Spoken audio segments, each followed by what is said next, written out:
Salut à toute la communauté PLCU, Platine Coin, PLCU Classique, PLCU X, Ultima Token et tout ce que vous pouvez imaginer. Je suis le Diamond Leader Victor Essonberg, très content de vous retrouver sur cette chaîne de formation, d'information et de partage d'expérience sur l'écosystème Platine Coin et PLCU.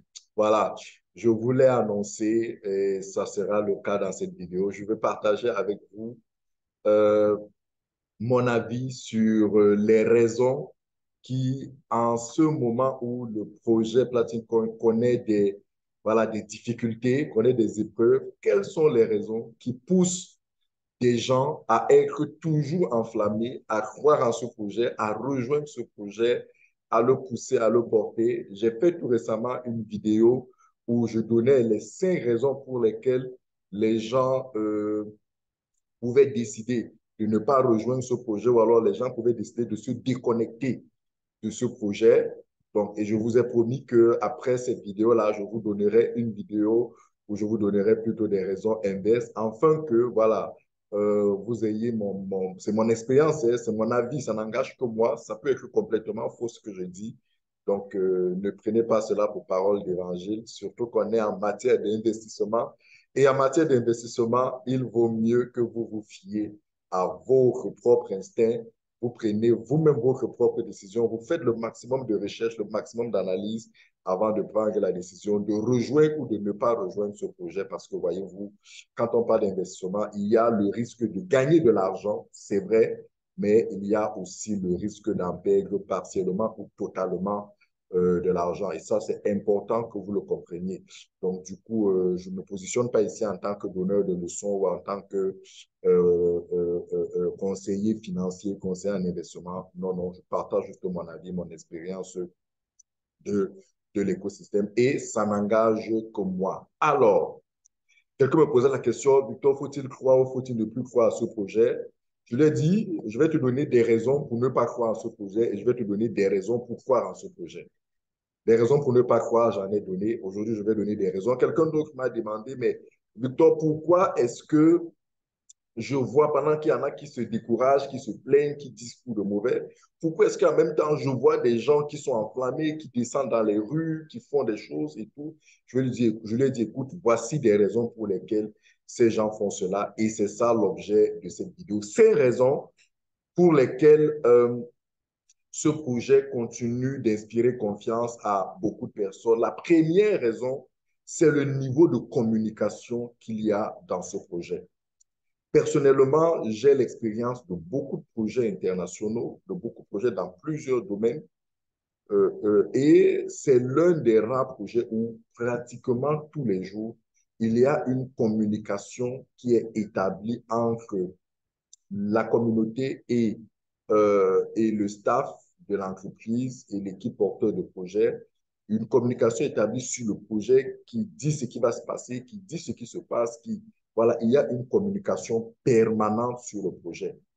Quelqu'un qui dit qu'il n'a pas l'information au jour le jour sur ce projet, ça veut dire que c'est quelqu'un qui, en vérité, s'est déjà bloqué dans sa tête ou c'est quelqu'un qui ne suit pas simplement les informations. Mais que ce soit par mail, si vous êtes un membre de la communauté, allez dans votre boîte mail.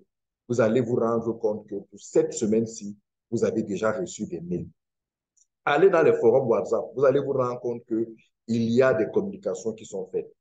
Voilà, donc c'est énormément de communication et ça, c'est quand même un signe fort d'un projet qui communique parce que je connais de très bons projets qui ont plongé tout simplement parce qu'il n'y avait pas de communication. On ne sait pas ce que l'entreprise est en train de faire. On ne sait pas ce que l'entreprise a fait. Même à un moment de difficultés comme celui-ci où la communication doit encore être de rigueur, dense.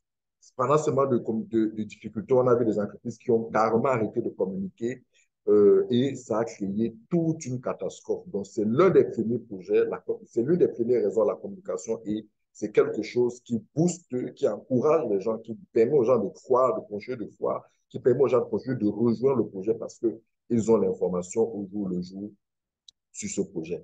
L'une des deuxièmes raisons de ce projet, c'est la fidélité et le dynamisme des top leaders, comme on appelle dans le domaine, sur le projet. C'est l'un des rares projets où, depuis pratiquement 3 ans où je suis membre de ce projet, on se rend compte qu'il y a des leaders qui restent présents, qui restent actifs, qui restent dynamiques, qui restent mobilisateurs, qui restent énergiques, qui restent présents dans le projet, quelle que soit la période. Et ça, c'est quelque chose, c'est un signal fort parce que généralement, l'une des choses qui fragilise des projets, l'un des signaux d'alarme, c'est lorsque on voit certains top leaders se déconnecter des projets. Aujourd'hui, quand vous regardez en Afrique, le numéro un en Afrique, c'est le leader Favour Sunano. C'est lui qui a porté le projet en Afrique. Il est dans le projet depuis aujourd'hui 6 ans. Parce que le projet a 7 ans d'existence, il est aujourd'hui depuis 6 ans et il est resté constant dans le projet. Et d'ailleurs, durant cette année de difficulté du projet, il est resté constant. Tous les jours à 12 heures, il fait un webinaire où il explique, il répond à toutes les questions. Ça, à côté de lui, il y a le top leader Jansi qui est le numéro 2 en Afrique et qui est le numéro 1 au Cameroun, qui lui aussi, pratiquement toutes les semaines, communique dessus, est fidèle, explique les difficultés, les hauts et les bas, encourage, explique tout, voilà, parle. Et ce n'est pas qu'en Afrique, en Europe. Vous allez voir le TIC qui est en Angleterre, vous allez voir toute l'équipe de Danish, qui sont certains à Dubaï, certains en Inde, certains en d'autres pays, en Australie, bref, ils sont nombreux qui communiquent permanemment tous les samedis. Tous les samedis, systématiquement, il y a une communication.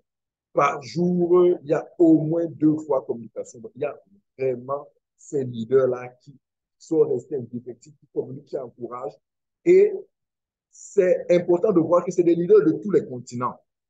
Parce que, encore une fois, très souvent, on a pensé que ce projet est un projet africain. Je dis toujours aux gens que, de ce que moi je vois, les Africains sont minoritaires dans ce projet, très minoritaires. Allez aux grands événements de ce projet. Vous compterez du bout du doigt des Africains. Vous compterez du bout du doigt des Africains.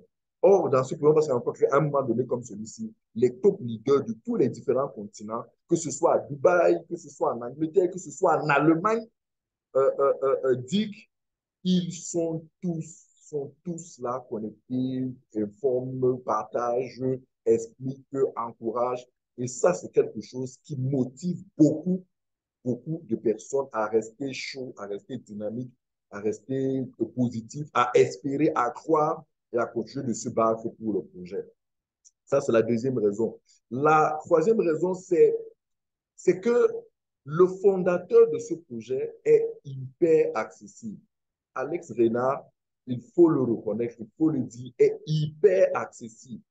Il communique pratiquement une fois par semaine, au moins une fois par semaine, en toutes les langues principales du projet. En allemand, en indien, en anglais. Bref, il communique pratiquement toutes les semaines. Des fois, il y a des semaines où il se rend disponible 2 à 3 fois face à la communauté pour expliquer, pour répondre, pour parler accessible physiquement. Vous allez au bureau de Dubaï, vous allez le trouver. Des fois, au siège en Allemagne, vous allez le trouver. Donc, il est accessible. Il se déplace, il va dans les autres pays, assiste aux événements, partage avec les leaders. Si vous faites votre webinaire, vous l'invitez qu'il soit présent, il viendra. Ça, c'est quelque chose d'anodin pour cette communauté. Mais lorsque vous avez côtoyé certains projets comme nous autres, où vous faites le projet, vous ne voyez même pas vous ne voyez même pas le leader, vous ne voyez même pas le fondateur. Lorsque le fondateur apparaît, c'est peut-être une fois tous les 3 mois, tous les 4 mois, tous les 5 mois, peut-être une fois par mois. Il y a même des projets où on s'y investit sans jamais voir le fondateur nous dire quelque chose. Et lorsque les difficultés sont arrivées, le fondateur, une fois de plus, s'est fait rare plus que jamais. Donc, ça, c'est quelque chose qui encourage, qui motive, qui donne de l'espoir au projet, qui fait croire au projet. Et ça, c'est quand même important parce que ça permet à tout le monde de pouvoir lui poser directement les questions. Et c'est pour ça que j'aime des fois dire à des gens que vous avez un projet, vous êtes capable de rencontrer le fondateur et de lui poser des questions, de lui dire, Alex, ici, je ne comprends pas, ici, pourquoi, ici, pourquoi. Et finalement, personnellement, j'ai compris que c'est pour ça que ces top leaders sont restés fidèles au projet. Pourquoi? Parce qu'ils ont la possibilité d'aller au siège, de s'asseoir avec Alex, oui, voilà, il y a ceci qui ne va pas, de quoi s'agit-il, qu'est-ce qui ne va pas, pourquoi, et ils leur expliquent, ils sont convaincus et ils reviennent. Voyez-vous, Ces top leaders, pour certains, je les connais, c'est des gens qui ont une crédibilité à défendre, une autorité, surtout on est dans un métier de marketing relationnel où l'une des choses importantes que vous devez préserver, c'est votre image, votre notoriété. Il est clair, c'est une horreur pour un networker de rejoindre un projet qui va scammer, comme on dit, qui va se détruire, qui va fermer un jour. C'est son image, ça l'entache et voilà, que ces gens restent aussi connectés à ce projet, sont partis de certains projets pour rejoindre ce projet, c'est parce qu'ils ont cette proximité, ils ont la capacité de poser des questions, d'avoir des réponses, d'inviter le CEO qui vient aux événements, qui parle, qui se présente. Et ça, il faut reconnaître que cette proximité-là a un impact positif, fait croire à certaines personnes, donne de l'espoir, donne du courage. Et c'est pour ça que vous allez voir des gens qui continuent à être chauds, à ne jurer que par ce projet. Ça, c'est l'une des troisièmes raisons. La quatrième raison, de mon point de vue, c'est voilà, c'est le fait que voilà, c'est un projet où on se rend compte qu'il y a énormément d'initiatives. Voilà, il y a énormément d'initiatives. C'est-à-dire que c'est un projet où, voilà, à chaque fois, il y a quelque chose de nouveau qui est essayé, qui est osé, qui est lancé. C'est vrai, comme je le disais dans la première vidéo sur les raisons qui peuvent décourager, ces initiatives répétées peuvent inquiéter. D'autres réussissent effectivement à analyser cela comme, OK, c'est un projet qui n'est pas là, où on a relancé un autre pour faire ceci, pour faire ceci. Voilà, il y a des intelligences, des réflexions.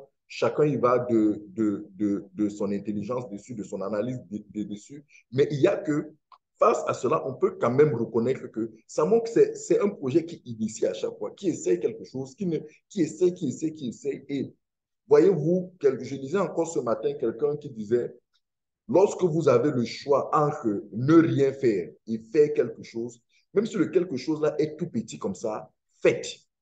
C'est pour dire quoi? C'est pour dire que l'action est toujours mieux que l'inaction. Aujourd'hui, très souvent, dans une situation de bear market, c'est-à-dire de morosité dans la cryptosphère, beaucoup de projets plongent. Pourquoi? Parce qu'ils arrivent à un niveau où, à cause des fortes demandes de retrait, à cause de la pression de la communauté, à cause des plaintes, à cause de la communauté qui se désengage, les gens perdent l'envie d'initier. Les porteurs de projets perdent l'intelligence d'initier, perdent la capacité à pouvoir innover, à pouvoir créer quelque chose pour rester en vie, pour survivre. Et par conséquent, des fois, se disent, non, il vaut mieux arrêter d'essayer, il vaut mieux fermer, il vaut mieux. Et malheureusement, c'est le cas. Et actuellement, on ne le dit pas assez. Faites des recherches. Beaucoup de projets scam, beaucoup de projets ferment. Et quand je dis scam, je voulais même beaucoup plus dire fermer parce qu'un projet dans la crypto-monnaie qui ferme, ça ne ferme pas toujours parce que c'est un scam. Et ça, j'ai fait plusieurs vidéos dessus. Vous pouvez regarder dans la chaîne où j'expliquais les raisons qui peuvent amener un projet de crypto-monnaie, tout comme n'importe quel projet, à fermer. Malheureusement, très souvent en Afrique, on pense toujours qu'un projet de crypto-monnaie qui ferme, ça veut dire que c'était une arnaque. Ça, c'est comme si vous, qui me regardez actuellement, tous les projets que vous avez initiés et qui ont loupé, ça veut dire que vous avez arnaqué les gens. Donc, c'est malheureusement une très mauvaise interprétation, une interprétation très rétrograde, très limitée. Il y a des projets qui ferment parce que c'est des arnaques, oui, mais il y a des projets qui ferment pour mille et une raisons. Incompétence des dirigeants, une demande faible, une non-rentabilité, des erreurs de gestion, des problèmes techniques, des hacking et tout, et tout, et tout. Il y a mille et une raisons qui peuvent amener un projet à fermer. Donc là, par contre, on peut se rendre compte qu'il y a des initiatives qui sont répétées, qui sont faites tous les temps, pour pouvoir sortir de l'eau, pour pouvoir suivre, pour pouvoir rester. Et je me souviens d'ailleurs, Asher, l'une des personnes très influentes en matière de crypto-monnaie, disait en ce moment de bien market, c'est là qu'on verra quels sont les projets solides et les mauvais projets. Pourquoi? Parce que durant ces moments-ci où l'activité est morte, où c'est beaucoup plus un vent de regret, les gens veulent retirer leur argent, les gens sont impatients, les gens se plaignent. Ce qui se passe, c'est que les projets forts vont rivaliser d'intelligence pour pouvoir survivre avant la prochaine reprise. Et les projets faibles, malheureusement, ne trouveront pas des initiatives, des idées nouvelles, des idées innovantes qui peuvent captiver leur communauté, pousser leur communauté à y croire, à rester patient et à attendre la prochaine reprise. Donc ça, quand même, c'est quelque chose qui booste la communauté, c'est quelque chose qui booste les gens, c'est quelque chose qui encourage les gens. Donc ceux qui restent aujourd'hui dans le projet, vont vous dire qu'ils voient un projet où il y a quelque chose qui est à chaque fois essayé, il y a des nouveautés, il y a un truc, on sent qu'il y a quelque chose qui peut se faire, il y a une volonté, il y a une volonté, il y a un dynamisme et c'est voilà, c'est une raison très importante de rester aussi dynamique hein, dans un moment de morosité. Force, et ce dynamisme, qu'est-ce que ça crée? Ça crée qu'il y a des gens qui rentrent dans le projet. Oui, il y a des gens qui se déconnectent du projet. Ça, c'est clair. Hein. Il y a énormément de personnes qui se déconnectent, qui se découragent, qui s'en vont. Mais au même moment, force est de constater qu'il y a énormément de personnes qui continuent de rentrer sur le projet. Et j'ai été, il y a cela quelques, je pense que ça fait 2 jours, j'assistais à un webinaire organisé par le leader d'Angleterre. 300, il y avait 300 participants. 300 participants. Pratiquement 260 étaient des Européens. Voilà. Et cet engouement montre que les gens y croient. Les gens y croient. Il y en a qui y croient, mon Dieu. Il y en a qui ne jurent que par ce projet. Il y en a qui croient que ça peut marcher, que ça va marcher, que c'est vrai. Il y a des difficultés, mais que ça peut marcher. Donc, ce dynamisme-là fait espérer, fait croire et continue à muter les gens. Et d'ailleurs, on n'a qu'à voir les événements physiques qui sont faits. On se rend compte qu'il y a de la mobilisation, il y a des souscriptions. On n'a qu'à voir ça quand on entre dans notre back-office, on trouve des commissions, machin. Donc, ça montre quand même qu'il y a des gens qui rentrent dans le projet. Et un projet où il y a des gens qui continuent à s'inscrire, c'est un projet qui va vivre parce que, d'ailleurs, j'avais fait une vidéo dessus. Toute entreprise qui ne recrute pas est appelée à mourir. C'est comme ça. Toute entreprise commerciale, toute entreprise qui fait du business, toute entreprise à but lucratif a besoin de recruter. Des fois, j'entends des gens dire que, oh, est-ce que si ça ne recrute pas, ça va survivre? Mais dites-moi où est-ce que, si vous ne recrutez pas, vous allez survivre. Dites-moi où. Il n'y a aucun projet où si vous ne recrutez pas, allez à l'église. Si à l'église, il n'y a pas de nouveaux fidèles, cette église, à un moment donné, va fermer. Allez dans une école. Si dans une école, il n'y a pas de nouveaux élèves, de nouveaux étudiants, ça va fermer.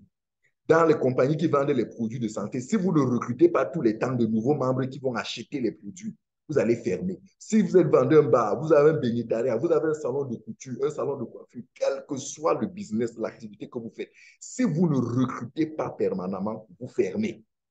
Donc, il ne faut pas penser, des fois, j'entends des gens dire que non, mais dites-moi, si vous ne recrutez pas, est-ce que vous allez suivre? C'est juste, encore une fois, un manque de compréhension, un défaut d'intelligence. Donc, voilà. Et parce que cette entreprise continue de recruter, continue de vendre son offre, ça fait qu'elle fait de l'argent et par rapport à cet argent qu'elle fait, ça lui permet de pouvoir alimenter, de pouvoir suivre, de pouvoir tenir et en attendant la reprise de la croissance des valeurs. Donc voilà, 5 raisons comme ça qui poussent les gens à rester focus, à y croire, à bosser pour ce projet. C'est pour ça que je dis ces gens-là, il ne faut surtout pas les en vouloir parce que des fois, je tombe sur moi qui disent, mais comment le projet est à ce moment, mais on voit toujours des gens, est-ce que c'est... Je leur dis, écoutez, il y a 5 raisons. Moi, je peux vous donner 5 raisons pour lesquelles vous aurez raison de vous décourager du projet. Je peux vous donner 5 raisons pour lesquelles vous aurez raison de rester motivé à 1000%, de rester en feu pour ce projet. Donc après, c'est à chacun de faire son analyse et de faire son choix. Qu'est-ce que moi je pense véritablement du projet? Ça, je le dirai dans une prochaine vidéo. Je parlerai de mon avis personnel, de ma position personnelle par rapport à ce projet. C'est pour que cette vidéo ne soit pas longue et que cette vidéo reste dans le sujet de l'objet de sa conception. Voilà, j'espère vous avoir été édifié. Laissez vos avis, laissez vos commentaires, laissez vos réactions. S'il vous plaît, likez la chaîne, abonnez-vous, partagez, je vous en prie. Cela me permet, cela m'encourage, cela permet aussi à la chaîne d'être référencée et d'aspirer un jour à la monétisation. Et ça me permettra aussi d'avoir de quoi continuer à travailler avec les équipes pour pouvoir faire vivre la chaîne. Donc, merci beaucoup pour vous tous qui nous soutenez, pour vous tous qui nous encouragez. Je suis toujours très content de voir des messages d'encouragement, des messages qui font chaud au cœur. Voilà. Et c'est vrai, il y a toujours ceux qui critiquent, il y a toujours ceux qui insultent, il y a toujours ceux qui disent de mauvaises paroles. C'est tout ça qui fait un monde. On ne les en veut pas, c'est les haters et ils sont carrément dans leur rôle. Et voilà, merci encore et PFCU, the time is now.